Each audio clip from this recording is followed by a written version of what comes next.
Competitive જેવી એક્ઝામની અંદર વારંવાર પૂછાતો પ્રશ્ન એટલે કે કામ અને મહેતાણ. બરાબર, એમાં એક પ્રશ્ન છે કે એ છે ને ઈ એક કામ 20 દિવસમાં પૂર્ણ કરે છે અને એ બી છે ઈ એક કામ છે એ 30 દિવસમાં પૂર્ણ કરે છે. હવે બંને સાથે મળીને એક 6 દિવસ કામ કરે છે અને પછી એ છે ને એ પોતાનું કામ છોડી દે છે અને બાકીનું જે અધૂરું કામ છે એ કોણે કરે છે તો કે બી કરે છે. તો આખું જે કામ છે એ કેટલા દિવસમાં પૂર્ણ થશે? ચાલો ચેક કરીએ. હવે અહીંયા જોઈએ ને તો એ છે ને ઈ એક દિવસમાં, કેટલા દિવસમાં? એક દિવસમાં કેટલું કામ કરે છે તો કે 20 દિવસ કામ કરે છે. સોરી, એક કામ 20 દિવસમાં કરે. એનો મતલબ હું તો એક દિવસમાં કેટલું કામ થાય તો કે 1/20 જેટલું કામ થાય.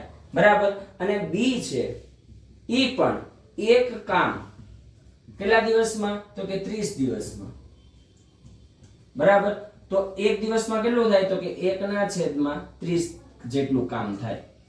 બરાબર. બંને સાથે મળીને કામ કરે એટલે a પ્લસ b એટલે બંને ભેગા મળીને એક દિવસનું કામ કેટલું છે તો કે 1/20 પ્લસ 1/30. બરાબર. કેટલું થશે તો 30 એકા 30 અને 20 એકા 20 એટલે બંનેનો સરવાળો 30 પ્લસ 20 એટલે કેટલા થશે 50 અને છે બંનેનો ગુણાકાર એટલે 20 * 60 એટલે 600. બરાબર. 0 0 ગયા, 12 × 5 = 60 એટલે 5 5 ગયા તો વધ્યું કેટલું 1/12. બંને મળીને એક દિવસનું કામ કેટલું છે તો કે 1/12 જેટલું કામ છે. બરાબર. આવું 6 દિવસ કામ કરે છે. કેટલા દિવસ તો 6 દિવસ. 6 દિવસનું કામ બરાબર કેટલું થશે તો કે 6/12 બરાબર 1/2 જેટલું કામ. એનો મતલબ કે 6 દિવસની અંદર એ અને બી મળીને અડધું કામ પૂરું કરી દે છે. બરાબર. 6 દિવસમાં.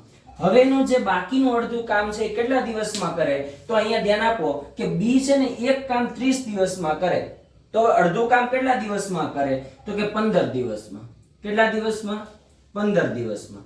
અને પહેલા એને કેટલું કામ કર્યું હતું તો કે 6 દિવસ કામ કરેલું છે બંને ભેગા મળે.